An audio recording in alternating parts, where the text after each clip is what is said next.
बोले तो प्रभु जब दशरथ जी जैसे महान राजा, प्रतापी राजा को कष्ट हो सकता है पुत्र के लिए, तो हमको नहीं हो सकता।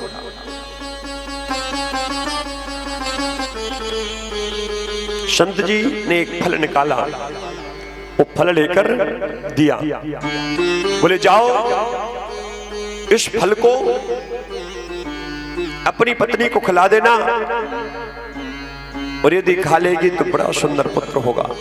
फल लेकर जाने लगे कि रोक दिया। बोले लेकिन, अच्छा कुछ शब्द ऐसे खतरनाक होते, लेकिन, किंतु, परंतु, हाँ, ये शब्द जहां लग जाएं, अर्थ का अनर्थ, अनर्थ का अर्थ, कुछ भी हो सकता है। एक जगह हम कथा करने गए, उस गांव के पास एक नदी थी बहुत बड़ी, ये बेतवा निकली।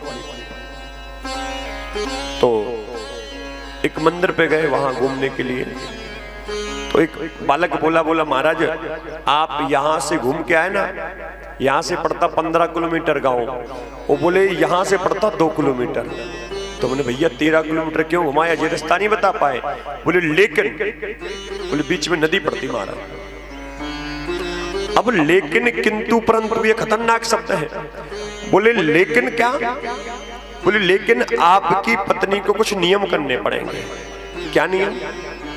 सुबह उठकर स्नान करके भगवान की पूजा करनी पड़ेगी।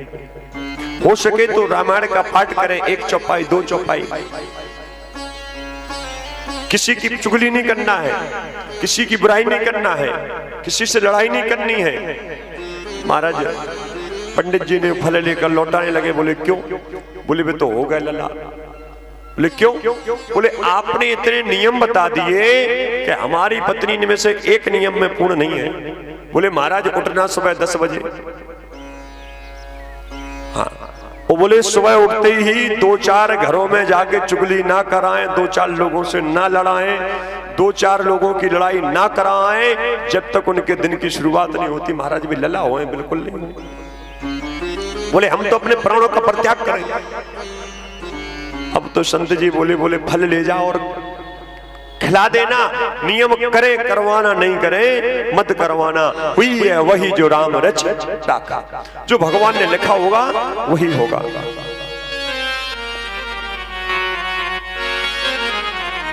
फल लेकर आए। अब सुबह से पंडित जी निकल गए और रात्रि में घर आए। धुंधली देवी ने जैसे दरवाजा खोला, महाराज कहाँ थे? रात में निकल गए थे, बिना बताए निकल गए, शाम को लौटकर देर में आए। और आज थैला खाली क्यों? भाई रोज इतना सामान आता था, फल आते थे, मिठाई आती थी, आटा चावल दाल आता था, है ना। आज कुछ नहीं। जैसे हम लोग कथा बचवाए ना, पंडित जी से कहो पंडित जी भोजन कर लो, पंडित जी के नहीं हम घर पे खाएंगे, बांध दो। तो बोले भाई रोज इतना सामान आता था, आज अरे देवी आज हम वो लेकर आए जो आज तक नहीं मिला।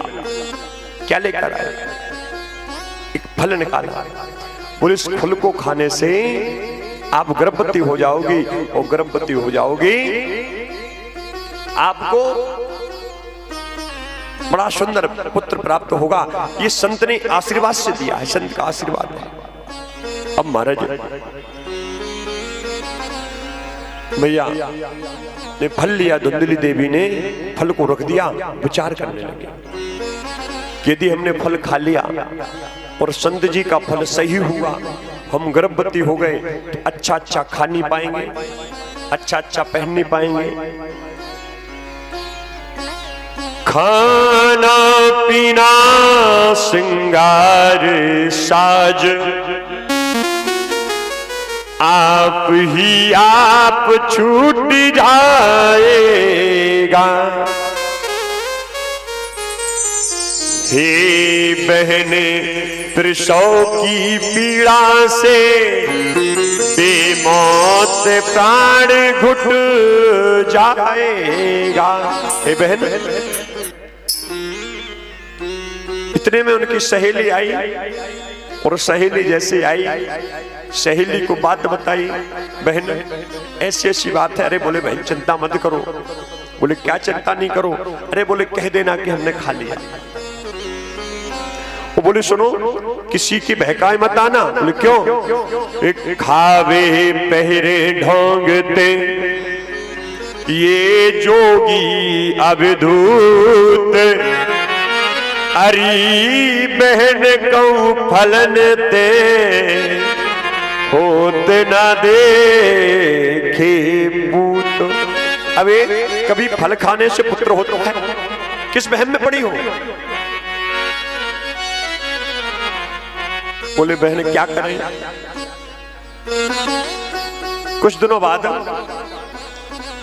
महाराज उनकी बहन आई, धुंधली की बहन आई और बहन से सारी वृतांत बताया। बोले बहन ऐसी ऐसी बातें बताओ क्या करें।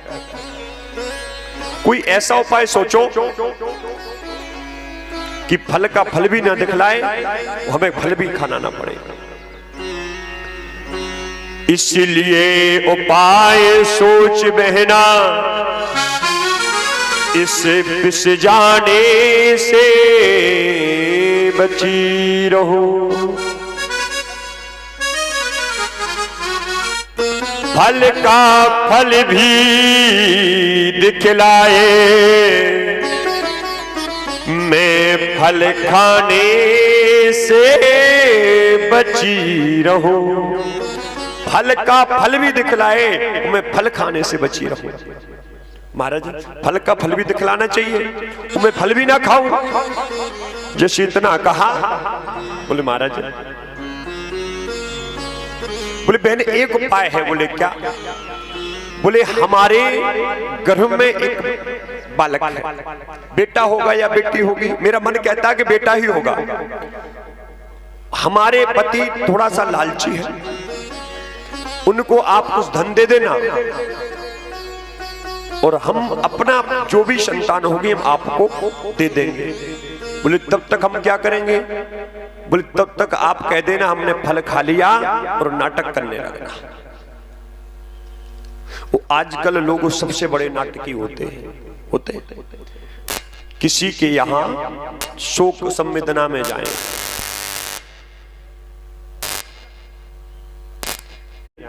तो जैसे ही पहुंचेंगे रास्ते भर तो बढ़िया बातें करते चले जाएंगे, और जैसे ही पहुंचेंगे सोचेंगे मकान नजदीक आ गया तो रोना चालू कर देंगे। और वहां जाके भाई नाटक ही है कि नहीं है, और रोएंगे भी कैसा? हे परमात्मा इनको ले गए, हमें ले जाते तो सही रहते, ये ना जाते हम चले जाते। प्राणन से प्यारे हते वो तो प्राण बुरा ही नहीं मानत, नहीं तो प्राण कहेंगे प्राणन से प्यारे और को तो हमने करके जा रहे हैं। तो ये सब है नौटंकी। नौटंकी है हमारा। कोरोना काल में बता दिया सबने, किसी को छींक आ गई तो पति हो या पत्नी कमरा बंद कर दो, बोले सुनो निकलना मत बाहर। हाँ बोले तुम्हारे चक्कर में मोड़ी मोड़ा बर्बाद हो जाएंगे।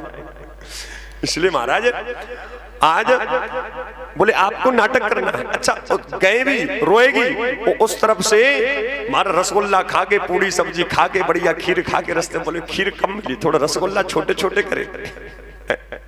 अब भाई इसमें आपका दुख कहां प्रकट हुआ? तो सीधे सीधा मानना है कि नौटंकी है। तो बोले आपको नाटक करना, बोले नाटक तो बहुत अच्छे से कर लेंगे, लेकिन फल का क्या करेंगे? बोले फल को जो आंगन में गाय है उसको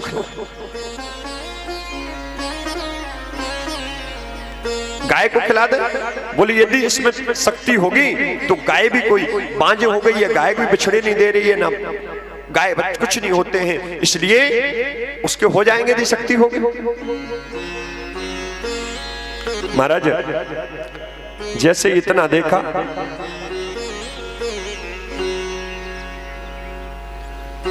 अब तो फल को खिला दिया, और जैसी गाय माता को फल को खिलाया, मानो दसों दशाओं में जय जयकार होने लगी। दसों दशाओं में जय जयकार होने लगी। महाराज क्यों? गाय भी गर्भ से हो गई, जो आंगन में वृक्ष था वो भी हरा भरा होने लगा, जो आंगन में तुलसी का वृवा था वो भी हरा भरा होने लगा। और जा पे कृपा राम की हुई, और ता पर कृपा करे सब कोई। जिसके ऊपर परमात्मा की कृपा हो जाती है उसको हर कोई कृपा करता है। आज तो महाराज समय व्यतीत गया कि धुंधली की जो बहन है उसके एक पुत्र की प्राप्ति हुई। पुत्र को लेकर आए, मैया आई और रात्रि में अपनी बहन के पास लिटाकर वो चली गई। सुबह जैसे पता चला पुत्र की प्राप्ति हुई, महाराज आज खूब धन धान लुटाया, संतों को बुलाया, ब्राह्मणों को बुलाया, खूब सबको दान दिया, शुद्ध अच्छे अच्छे भोजन कराए, 56 व्यंजन कराए। 3 महीने बाद गाय ने एक सुंदर बछड़े को जन्म दिया। लेकिन वो क्या है, पूरा शरीर मनुष्य के जैसा है, केवल कान गाय के जैसे हैं। महाराज संत मुनि महात्मा आए, फिर सब दान दिया। अब सोचा चलो दोनों बालकों की एक साथ ही नामकरण करा देंगे। नामकरण के लिए विद्वान संत मुनि महात्मा आए, बोले देखो नामकरण तो आप भले ही कुछ करो, लेकिन हम अपने पुत्र का नाम स्वयं रखेंगे, है ना। आप देखिए, या तो आप नामकरण कराए ना, है ना, यदि या तो नामकरण कराए ना, यदि नामकरण कराए तो जो राशि का शब्द है उस शब्द के अनुसार ही आप नाम रखें। और नाम बहुत सोच समझ के रखना चाहिए। क्यों? क्योंकि नाम का जीवन में बड़ा महत्व होता है। नाम का जो अर्थ होता है उसमें नाम के अनुरूप व्यक्ति में 50% गुण होते ही होते हैं। अब एक जगह हम कथा करने गए, एक मैया आई, बोले महाराज जीवन में बड़ा कष्ट भोगा, भाई नहीं था, मां एक ही पुत्री हुई, हम विवाह हुआ, 2 बच्चे हुए, पति ने छोड़ दिया, आज तक हम केवल कष्ट ही कष्ट भोग रहे हैं। हमने कहा नाम क्या है? बोले महाराज परीक्षा। हमने कहा जब नाम परीक्षा है तो परीक्षा तो होगी, इसलिए नाम बड़ा सोच समझ के रखे। बोले देखिए मैंने 9 महीने गर्भ में रखा बालक को, इसलिए हम अपना नाम खुद रखेंगे बालक का। बोले ठीक है देवी, आपको जो रखना हो। बोले हमारा नाम है धुंधली, हमारे लड़के का नाम होगा धुंधकार। ठीक है देवी जी, आपकी इच्छा। संतों ने ब्राह्मणों ने जो गाय ने पुत्र को जन्म दिया था उसका नाम पूरा शरीर मनुष्य के जैसा है, केवल कान गाय के जैसे हैं, इसलिए नाम रख दिया गोकर्ण। गोकर्ण महाराज की जय हो।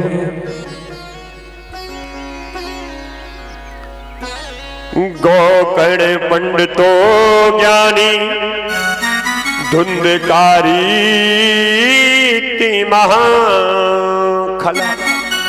गोकर्ण बड़ा विद्वान बना, लेकिन धुंधकारी खल हुआ। कर्म महाबलवान है, कालहू देह हराई, कर्म फलन के सामने को जग में समुहाय। महाराज जहां गोकर्ण जाते हैं वहां जय जयकार होती है, सभी लोग अपने पास बुलाकर बैठाते हैं। और जहां धुंधकारी जाता है, लोग छोटे छोटे बच्चे खेल रहे होते तो भाग जाते हैं। किसी बच्चे को प्रताड़ित करता है, किसी बच्चे को बांध देता है, किसी को धक्का मार देता है, किसी को चोट पहुंचा देता है। नित्य नित्य शिकायतें आती हैं। थोड़ा और बड़ा हुआ, बड़ी बड़ी शिकायतें आने लगी। अब तो बड़ा कर्म ऊंच को नीच बनावे, कर्म ही ऊंच नीच करवावे, कर्म ही सागर पार उतारे, कर्म ही छोड़ दे तो मझधारे। जैसे हम नौका में बैठो और बीच नौका में पहुंच जाओ, फिर नौका वाले को तुम गालियां दो। अभद्रता से बात करो, एक तो पैसा भी नहीं तो अभद्रता से बात करो, वो क्या करेगा? खुद कूद जाएगा, बोले हम तो तैर के निकल जाएंगे लेकिन तुम मारे जाओगे। वाणी होती है। और आपके पास पैसा नहीं है, आपने निवेदन किया भैया पैसा नहीं है, आप हो सके तो ले चलो, तो वो तुम्हें पार कर देगा। कर्म ही सागर पार उतारे, कर्म ही छोड़ दे मझधारे। इसलिए नित्य नित्य शिकायतें आने लगी, और जब नित्य नित्य शिकायतें आने लगी तो एक दिन व्याकुल होकर महाराज आत्मदेव ब्राह्मण बैठे हैं, और जैसे आत्मदेव के पास गोकर्ण जी पहुंचे, पिताजी क्या बात है, आप क्यों बैठे हैं, ऐसे क्या बात है? बोले पुत्र आज मुझे उस संत की बातों को याद आ रही है, उसने कहा था 7 जन्मों तक पुत्र का सुख नहीं है, मैंने जबरदस्ती पुत्र की कामना की। हम लोग कभी भगवान की लिखी हुई बातों को भी मेटने की कोशिश करते हैं, लेकिन सत्यता क्या है? परमात्मा जो करता है अच्छे के लिए ही करता है। ये बात आज समझ में आ गई। एक बार एक राजा और उसका मंत्री जंगल में शिकार खेलने के लिए गए, आखेट खेलने के लिए। कि शिकार खेलते खेलते राजा ने तलवार निकाली, वो तलवार से उंगली कट गई। उंगली कटी, राजा चिल्लाए, मंत्री दौड़ा, मंत्री ने कपड़ा लिया, उस उंगली पर बांध दिया। राजा से बोला, राजन जो होता है अच्छे के लिए होता है, आप परेशान नहीं हो। राजा को गुस्सा आई, मेरी उंगली कट गई, कहते हो अच्छे के लिए होता है? बोल जाओ, तो मंत्री पद से भी हाल तुरंत निकालते हैं। वो भगवान ने बड़ा भरोसा रखता था मंत्री, फिर भी कह रहा महाराज जो होता अच्छे के लिए होता है, यदि आपने मंत्री पद से मुझे निकाल दिया, वो भी अच्छे के लिए निकाला। महाराज भगा दिया राजा ने। अचानक से आंधी तूफान चली, बारिश होने लगी, घोर अंधेरा छा गया, राजा रास्ता भूल गए। और जैसे ही राजा रास्ता भूले, यहां चोरों के सरदार ने एक बहुत बड़ी डकैती डाली और लौट के सोचा कि यदि डकैती में प्रसन्न हो गए, सफल हो गए, तो हम एक नर की बलि देंगे। अब मारा डकैती डाल के, ये डकैती डाला, चोर के सरदार ने कहा जाओ जो भी जंगल में मनुष्य देखे उसको पकड़ के लाओ। राजा रास्ता भूल गए, राजा देखे, राजा को पकड़ा। 4-5 लोग आए, राजा को पकड़ के ले गए, बोले इसकी बलि लगाओ। बोले पहले इसको चेक करो ऊपर से नीचे तक कहीं कटा तो नहीं है। महाराज देखा, एक मंत्री बोला प्रभु अरे इसकी तो अंगुली कटी हुई है, उंगली एक कटी हुई है। तो बोले इसकी बलि नहीं लग सकती, छोड़ दो इसे। अब राजा ने कहा कि ये तो यदि आज उंगली नहीं कटी होती तो गर्दन कट रही थी। इसलिए मंत्री ने सही कहा था कि जो होता अच्छे के लिए होता है। आए और जैसे ही आए, सुबह मंत्री को बुलाया। राजा कहने लगे, बोले मंत्री हम तुमसे क्षमा प्रार्थी हैं, मैंने तुम पर गलत डांट की, तुमको मंत्री पद से हटा दिया, अब मैं और बड़ा पद तुमको देता हूं। मंत्री बोला प्रभु राजन हमने तो पहले ही कहा था। बोले क्या हुआ? बोले आज हमारी उंगली कटी तो गर्दन कटने से बच गई। पूरी स्थिति को बताया।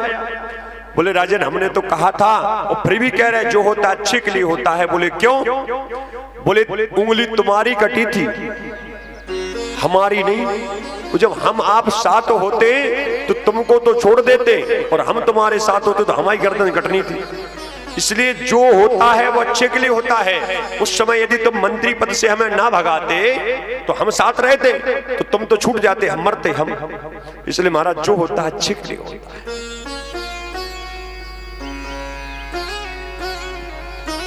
गोकर्ण जी कहने लगे पिताजी मानो भगवान आपको एक राह दे रहा है कि जाओ भगवान का भजन करो।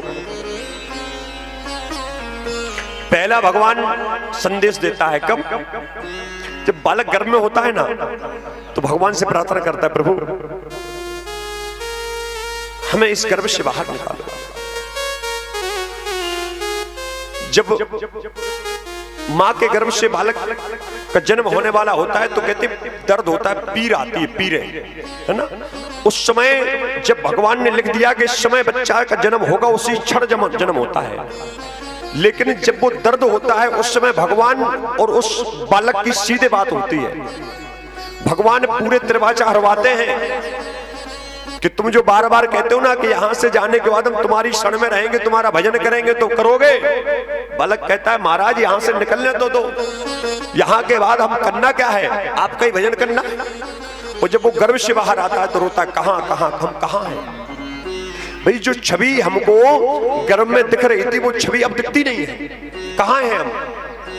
दादी पहुंच जाएंगे हमारा नाती, दादा पहुंच जाएंगे हमारा नाती, बुआ पहुंच जाएंगे, फूफा पहुंच जाएंगे, पिताजी पहुंच जाएंगे, परिवार के सब सदस्य अपनी माया के जाल में घेर लेते हैं।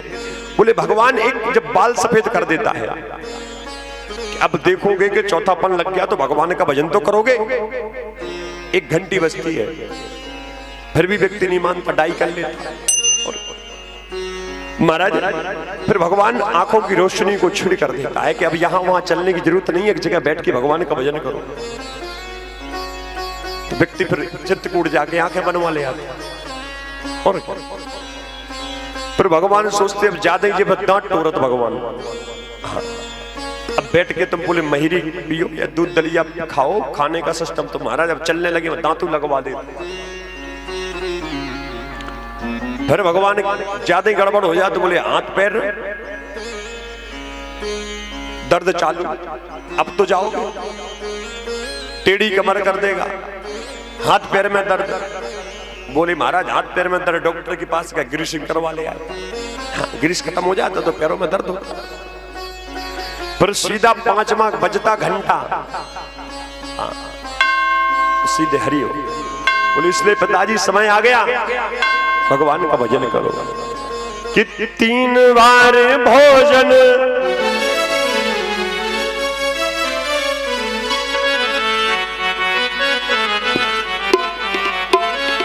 कि 3 बार भोजन भजन 1 बार।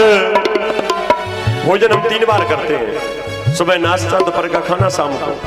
और भजन 1 बार भी नहीं करते सही से, और 1 बार करने बैठे उसमें भी 1000 झूठ। यदि भजन करते समय किसी का फोन आ गया तो कहते हाँ अभी तो हम बाहर हैं, अब तुम भजन कर रहे हो, झूठ बोल। कि 3 बार भोजन भजन 1 बार, और उसमें भी आते हैं झंझट 1000, उसमें भी आते हैं झंझट 1000। 3 बार भोजन भजन 1 बार, 3 बार भोजन भजन 1 बार, उसमें भी आते झंझट 1000।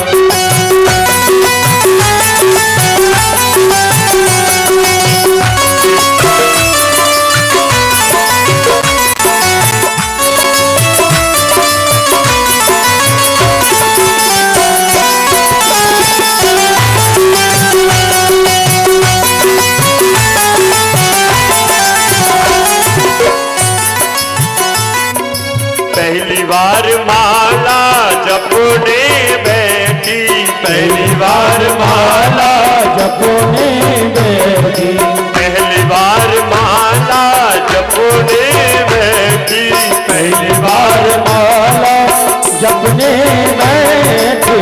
आ गई पड़ोसन करने लगी बात, आ गई पड़ोसन करने लगी बात, अरे धर दई माला करने लगी बात, धर दई माला करने लगी बात।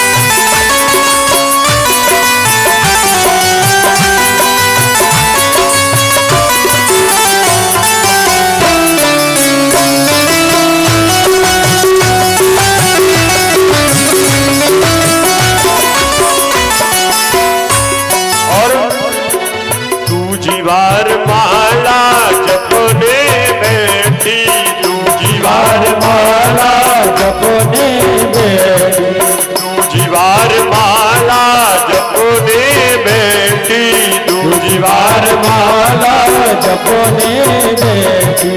आ गई गौवर पटक दे लाल, आ गई गौवर पटक दे लाल।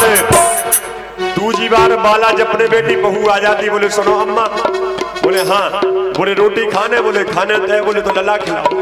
हाँ कि आ गई गौवर पटक दे लाल, क्या कहती, बोले धर दो माला खिलाओ मोरे लाल, धर दो माला खिलाओ मोरे लाल, धर दो माला खिलाओ।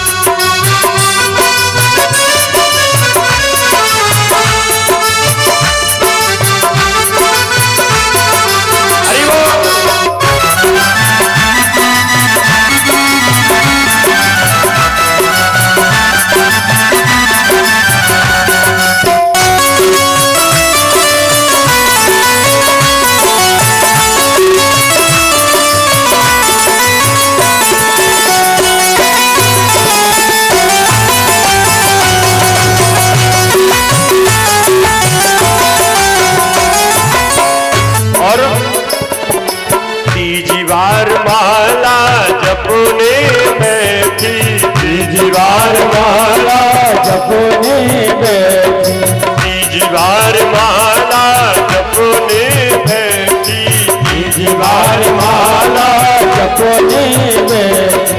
आ गई बेटी जमाई लेके साथ, आ गई बेटी जमाई लेके साथ, और धर दई माला बिछाने लगी खाट, धर दई माला बिछाने लगी खाट।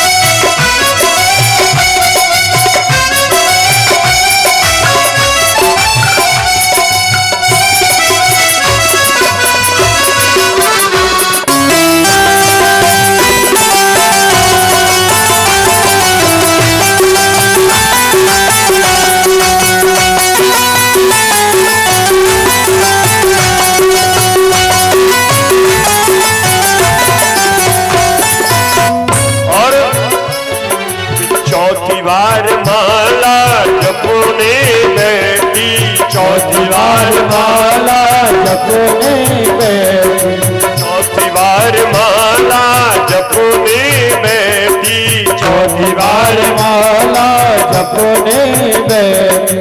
आ गए सैया परोसन लगी थार, आ गए सैया परोसन लगी थार, अरे दई माला करने लगी बात, अरे दई माला करने लगी बात।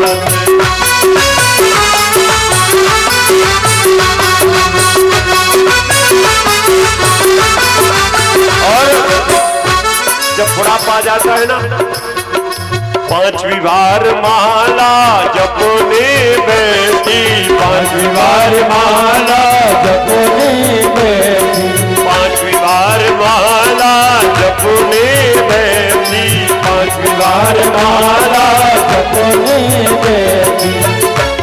कि आ गए दूत पकड़ लियो हाथ, आ गए दूत पकड़ लियो हाथ। वो क्या कहते, बोले हो गई माला, के धरे दो माला चलो मोरे साथ, दो माला चलो मोरे साथ, अरे दो माला अरे दो माला चलो मोरे साथ, अरे दो माला चलो, अरे दो माला चलो, अरे दो माला चलो, दो माला चलो। पांचवी बार माला जपने बैठी, आ गए दूत पकड़ लियो हाथ ओ धर दो माला चलो मोरे। बोले चलो हो गई तुम्हारी राम राम, बहुत तुमने उल्लू बना लो भाई। सत्य साथ ही घड़ी को हो। हम लोग भी जैसे कोई काम हो, भगवान तुम्हारे मंदिर में हम टाइल्स लगवाए वो काम हो जाए, फिर क्या बे कौन मंदिर भगराओ के भगवान लगवा ही दे। फुर्सत की बात है हो जाते। एक बार एक व्यक्ति बड़े वृक्ष पे लटक गया, ऊपर पहुंचा। अब जैसे ऊपर पहुंचा, अब हे हनुमान जी महाराज 500 को प्रसाद चढ़ाए, नीचे आ जाए खजूर के वृक्ष पे। अब बड़ी हिम्मत बांधी कि हनुमान जी में रक्षा करें। आधी दूर तक आ गया। बोले प्रभु 500 तो ज्यादा हो जाते, बोले 250 को चढ़ा दें। हाँ, सो थोड़ी और नीचे आ गया। बोले महाराज 250 ज्यादा है। बोले 121 को चढ़ा दें। थोड़ी और नीचे आ गया। नीचे देखा, बोले अब तो 10 ही फुट बचे। बोले प्रभु 121 ज्यादा है। बोले कि इसको एक नारियल चढ़ा दें। नीचे आया, बोला महाराज देखो ना तो हम कहूँ जा पेड़ पे दोबारा चढ़े, ना तुमसे कहूँ के उतार दो, जैसे ना हम 21 को चढ़ाए ना 11 को। भाई चढ़े ना जा पेड़ पे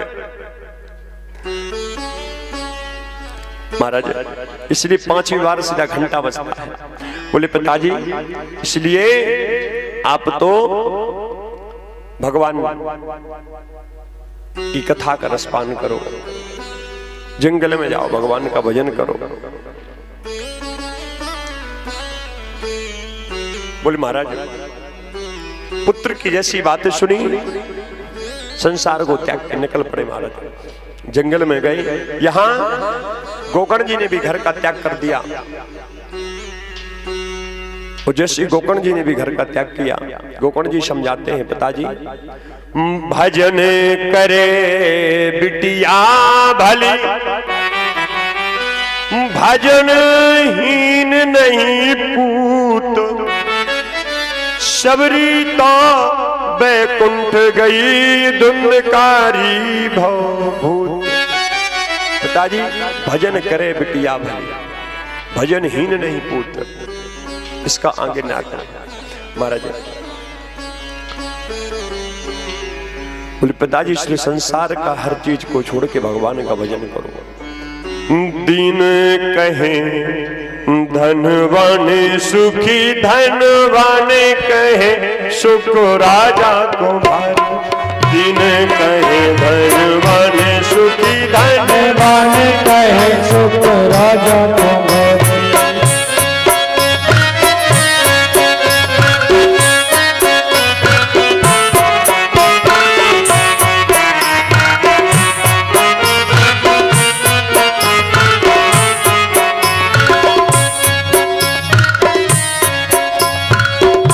कहे धन राजा कहे महाराजा सुख, महाराजा कहे सुख इंद्र को भारी। इंद्र कहे मोते ब्रह्मा सुखिया, ब्रह्मा कहे सुख विष्णु को भारी। इंद्र कहे मोते ब्रह्मा कहे सुख को भारी। तुलसीदास विचार कहे तुलसीदास विचार कहे, हरि नाम बिना सब जीव दुखारे। दिन कहे धनवान सुखी, धनवान कहे सुख राजा को, धनवान कहे सुख राजा को, धनवान कहे सुख राजा। दीन कहे धनवान सुखी, धनवान कहे सुख राजा को भाई। जिसकी संतान ना हो उसे ही लगता जो संतान है जिसकी वो प्रसन्न है। वो जी की संतान होए वो कुकर्मी निकले आए, वो जाकर भगवान जैसे अच्छी देते ही ना। जिसकी बिटिया है वो जो सोच रहा हूं महाराज 20 लाख लगने का कर, जी की नैया वो जो सोच रहा भगवान हमें दे देते। कहने का जिसके खूब घर बड़ा मकान है 4 मंजिल का, वो जाखो रोत भगवान 4 मंजिल में 20 कमरा है, कैसे झाड़ू पोछा लगाए। और जब तक ये लगता रहेगा तब तक हम प्रसन्न रह ही नहीं सकते। इसलिए बोले पिताजी सर्वस्व छोड़कर वन में जाओ। वन में निकल गए। यहाँ गोकर्ण जी भी वन में चले जाते हैं। यहाँ केवल माँ और पुत्र धुंधली और धुंधकारी बचे। अब तो और बड़ी चोरी करने लगा, डकैती डालने लगा, लोगों को मारने पीटने लगा और 2-2 4-4 दिन घर पर नहीं आता, जुआ खेलने लगा, मदरा का पान करने लगा। सारी करतूतें उसके अंदर आ गई। 3 दिन से भोजन नहीं किया महाराज। मैया बैठी इंतजार कर रही मेरा पुत्र आएगा, क्योंकि पुत्र को बिगाड़ने में मां का पूरा दायित्व होता है। हाँ। क्यों? बेटा ने कुछ गड़बड़ किया और पिता ने मारना चाहा, पीटा, मां तुरंत आ जाएगी, वाह खा लो मोड़ा को, खा लो, ऐसे ही खाओ। जिनसे पूछो जिनके नहीं है तुम खाए लेते हो महाराज। अब जाके बाद पे फिल्म की बनाओ, बताइए की बनाओ, बाप की तो नहीं बना, बताइए की बनाओ। देखिए ऐसा नहीं कि पिता नहीं, पिता भी चाहता है भाई संसार की चिंता किसे है, घर मकान बन जाए पिता को, गाड़ी हो जाए बच्चे के पास पिता को, बच्चा अच्छे स्कूल में पढ़े इसकी व्यवस्था कौन मिलाता है? पिता। ऐसा नहीं को प्रेम करता है, लेकिन वो चाहता है कि थोड़ा डर के रहे। वो जब डर माताएं खत्म कर देती हैं बच्चों में। यदि पिता ने मारे भी दिया, वो रुक जाओ, आंध पिताजी को हम देखा जो लड़का फूल का कुप्पा बोले रुक जाओ मम्मी आ रही पर बता रहे। इसलिए बालकों में डर होना चाहिए। भय बिन प्रीत ना होए, प्रेम भी भय के कारण होता है। हम भगवान को मानते हैं तो बिना भय के कारण नहीं मानते हैं। भय है कि भगवान को नहीं माना तो जाने वो क्या गड़बड़ कर दे। हाँ? भय जरूरी होना चाहिए महाराज। आज बहुत कष्ट हुआ माँ को। 3 दिन हो गए। जब धुंधकारी आया, माँ से बोला माँ और धन लाओ मुझे, और धन लाओ। महाराज बोले पुत्र मेरे पास धन तो है ही नहीं। अरे बोले माँ जो गड़ा हुआ रखा वो दे। बोले पुत्र सारा का सारा तू ले गया, अब है ही नहीं। तो बोले जब माँ मेरे पास धन नहीं बचा तो तुझे जीने का क्या मतलब, मर जा। ये इतना कहा, बड़ा कष्ट हुआ माँ को। तो माँ ने अपने प्राणों का परित्याग कर दिया। क्या होता है, एक या तो उसको प्रेम कह लो या बेवकूफी कह लो, जो दोनों कह सकते हैं आप। किसी माँ के 2 पुत्र हो या 3 हो, जो सबसे ज्यादा कबाड़ी होगा माँ का प्रेम उसी के प्रति रहेगा। और जो ज्यादा कमाता होगा, माँ की इच्छा ये रहती है ये कमा कमा के जो शराबी हो जुआड़ी उसको दे।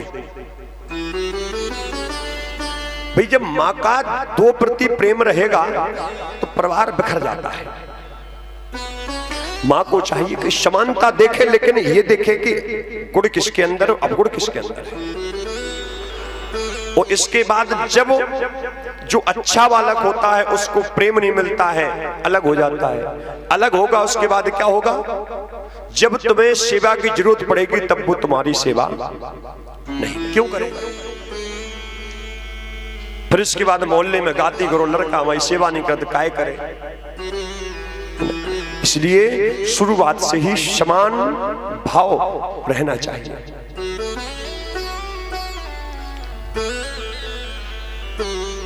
अब तो अकेला बचा, 5-5 वेश्याओं को घर में रख लिया महाराज। एक दिन सभी ने कहा कि जाओ, हमारे पास गहने नहीं है, पहनने के लिए गहने नहीं है, गहने लेकर आओ। गया एक राजा के यहाँ डकैती डाली, खूब सारा धन लेकर सामने रख दिया, जिसे जो पहनना है पहन लो। सभी ने सोचा कि ये आज नहीं कल पकड़ा जाएगा, और यदि पकड़ा जाएगा तो इसके साथ हम भी मारे जाएंगे, क्योंकि चोर तो पकड़ता ही पकड़ता है। जिसके पास वो चोरी का माल गलाता है वो सुनारी पकड़ता है। हाँ, या जिसके पास वो रखता है वो भी पकड़ता है भाई, क्योंकि चोर का उतना ही पाप है जितना रखने वाले का है या साथ देने वाले का। रात्रि के समय मदरा का पान कराया। मदरा का पान करा करके और महाराज जैसी मदरा का पान कराया, बेहोश हो गया। और जब बेहोश हुआ क्या देखते हैं, महाराज बांध दिया और बांधने के बाद धड़कती अंगारी मुख में डाल के प्राणों का प्राणायाम कर दिया महाराज। मदरा देखिए, जितनी हत्याएं होती हैं उनमें 70% हत्याएं अखबार में यही सुनने को मिलता है कि पहले शराब पिलाई, इसके बाद मारा। और दूसरी चीज, मारता कौन है? जो तुम्हारा सगा हो, क्योंकि दुश्मन उतना खतरनाक नहीं होता जितना दोस्त दुश्मन बन जाए वो खतरनाक होता। भाई दुश्मन से तो आप लड़ सकते हैं, सचेत रह सकते हैं, लेकिन दोस्त से कभी जो अपने साथ रह के घात करे उससे आप कभी जीत नहीं सकते, क्योंकि उसकी आपकी वो सभी कमियों को भली भांति जानता है। महाराज आज गड्ढा किया और उसमें डालकर ऊपर से मिट्टी डाल दी और धन लेकर चले गए। समय व्यतीत गया, मकान से दुर्गंध आने लगी। देखा ग्रामवासियों ने, धुंधकारी दिख नहीं रहा है, दरवाजा लगा है, क्या है? अब तो महाराज और बड़ा प्रेत बन गया, लोगों को जीते जी तो सताता ही था, मरने के बाद भी सताने लगा। संतों को बुलाया, ब्राह्मणों को बुलाया, सभी से पूछा भैया क्या करें? बोली ये प्रेत योनि में चला गया, इसलिए जाओ और गया जी जाके इसका पिंडदान करो। गांव के चुनिंदा लोग गया जी गए पिंडदान करने के लिए। वहां देखते हैं कि गया जी में एक वृक्ष के नीचे बैठकर गोकर्ण जी तपस्या कर रहे हैं। गोकर्ण जी को देखा, सभी लोग प्रणाम किए, महाराज आप यहाँ? ग्रामवासियों को देखा, सभी को प्रणाम किया। भैया मेरी माँ ठीक है, पिता ठीक है, भाई ठीक है, सभी का पूछा। सभी लोगों की आंखों से आंसू बहने लगा। सभी ने स्थिति को बताया, हम यहाँ पिंडदान करने के लिए आए हैं। पिंडदान किए, बोले चलो हम आप सबके साथ घर चलते हैं। गोकर्ण जी घर आते हैं। वो जैसे घर आए, रात्रि में निवास किया, शयन किया घर पे। वो जैसे शयन किया कि रात्रि में बहुत बड़ा प्रेत के रूप में प्रकट होता है। कभी हाथी बनकर, कभी घोड़ा बनकर, कभी गधा बनकर, अन्य अन्य प्रकार के जानवरों को बनकर प्रकट होता है, लेकिन आवाज कुछ नहीं आती है। तब गोकर्ण जी ने अंजलि में जल लिया। ततो अंजलो जलम कृत्वा गोकर्णे मुदेश्यत। अंजलि में जल लिया और जैसे ही छोड़ा मानो आवाज आने लगी, भैया मैं तुम्हारा ज्येष्ठ भाई धुंधकारी।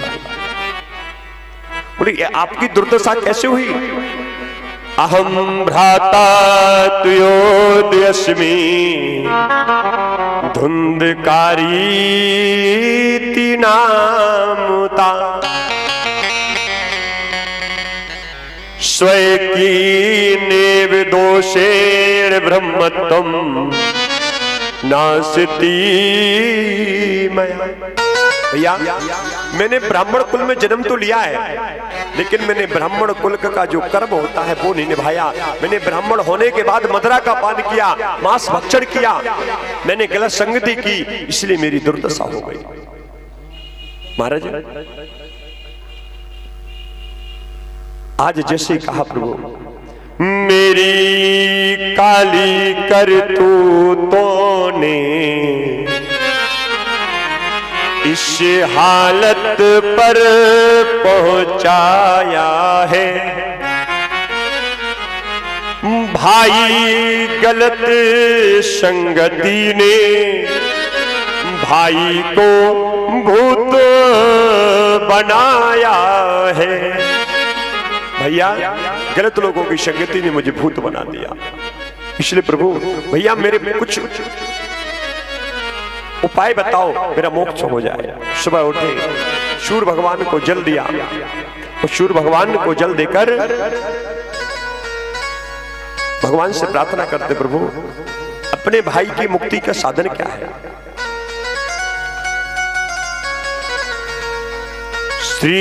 श्रीमद्भागवत मुक्ति सप्ताहं वाचनम कुरु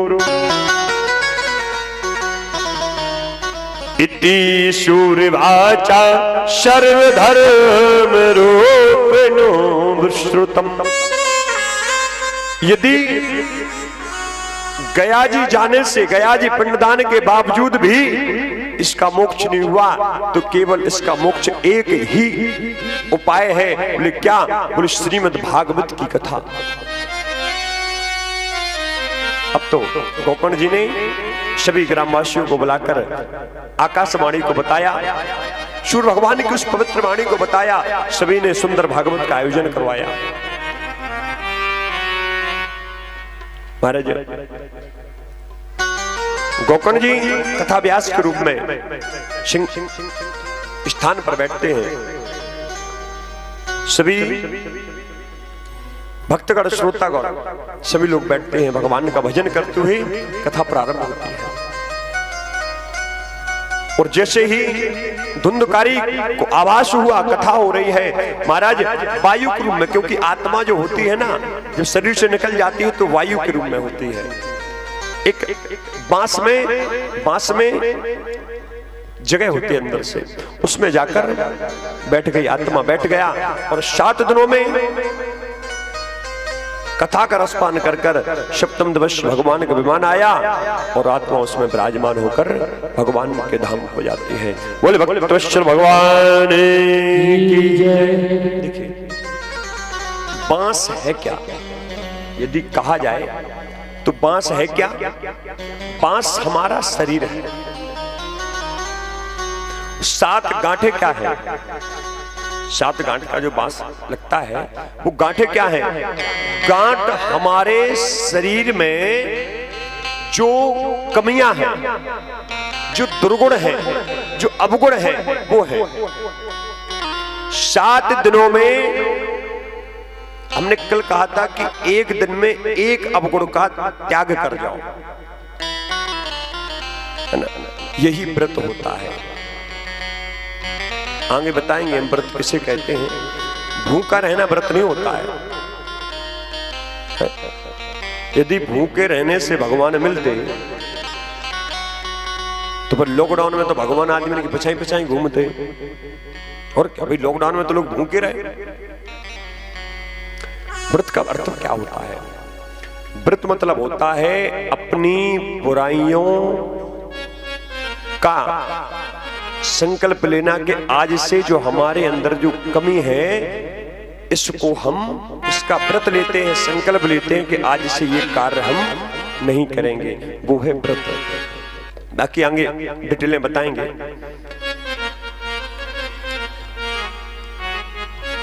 महाराज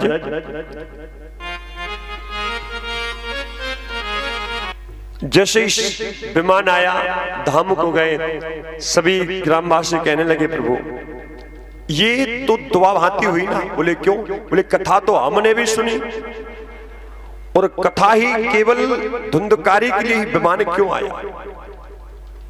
बोले ये तो बात हमें भी समझ में नहीं आई। तो बोले फिर दूसरे दिन सूर्य भगवान को फिर अर्घ दिया। प्रभु सर्वस्य विभेदेन फल भेदोत्तरसंतितः श्रवणतु कृत सर्वेन तथा मनम कृतम। कथा सुनने का अलग अलग फल क्यों? बोले कथा सुनने का फल अलग अलग नहीं मिलता है। बोले फिर? बोले जो जिस प्रकार कथा सुन ले। देखिए कथा 2 प्रकार से सुनी जाती है, एक तन से, एक मन से। तन से, तन यहां है, मन घर पे रखा, किचन के दरवाजे लगाए नहीं लगाए, दूध ढका नहीं ढका, दूध उबलने के लिए रखा था उस पे फ्रिज में रख पाए कि नहीं रख पाए, चाबी गोदरेज की चाबी ढंग से रखी कि नहीं रखी। भाई मन तो शरीर यहां पे है, मन घर पे है, ये हो गया तन से कथा सुनना। एक होता मन से, कोई घर पे भी बैठा लेकिन काम बहुत है, वो बैठ के छत में बैठ के अपनी कथा सुन रहा। तो सीधा सीधा अर्थ है बारिश हो रही है। अब जिसके पास जितना बड़ा पात्र होगा उतना उभर लेगा, छोटा पात्र होगा उतना जल भरेगा, बड़ा पात्र होगा उतना जल भरेगा। कोई कोई पानी, जैसे बरसात में जहां पर पानी की समस्या है ना, वो बड़ी बड़ी टंकी रख देते नीचे, जैसे पानी भरा, पानी गिरा, वो नल के नीचे टंकी लगा दी। लो बोले कुछ नहीं, तो कपड़े धोने के लिए पानी काम आएगा और नहाने के लिए भी आ सकता है, धुलाई करने के लिए आ जाएगा। भाई पात्र है, किसी के पास छोटे बर्तन है, छोटे भरेंगे, बड़े हैं बड़े भरेंगे। बारिश तो लगातार हो रही है महाराज। फिर से बोले फिर क्या करना है? बोले फिर से कथा का प्रारंभ करो। और महाराज गोकर्ण जी ने श्रावण के महीने में, सावन के महीने में फिर से कथा को प्रारंभ किया और सभी ग्रामवासियों ने कथा का रसपान किया और सभी भगवान के धाम को जाते हैं। बोले भक्त वत्सल भगवान की जय। शौनकादिक ऋषि कहने लगे प्रभु, कभी आप कहते हो गोकर्ण जी कथा सुना रहे हैं, कभी आप कहते हो कि सुखदेव महाराज कथा सुना रहे हैं, कभी आप कहते हो सनत कुमार कथा सुना रहे हैं। आखिरकार ये कथा कब कब किस किस ने सुनी और क्यों सुनी? सुखेनोक्तम कथा राज्ञे गोकर्णेन कथा पुनः शूरश्रे कथा ब्रह्मोषि में संशयम निभवम। बोले भगवान श्री कृष्ण के स्वधाम गमन के बाद कलयुग के 30 वर्ष बीत जाने के बाद भाद्रपद मास की शुक्ल नवमी को सुखदेव जी ने कथा आरंभ की और राजा परीक्षित और सभी संत मुनि महात्माओं ने कथा का रसपान किया। राजा परीक्षित के कथा सुनने के पश्चात कलयुग के 200 वर्ष और बीत जाने के उपरांत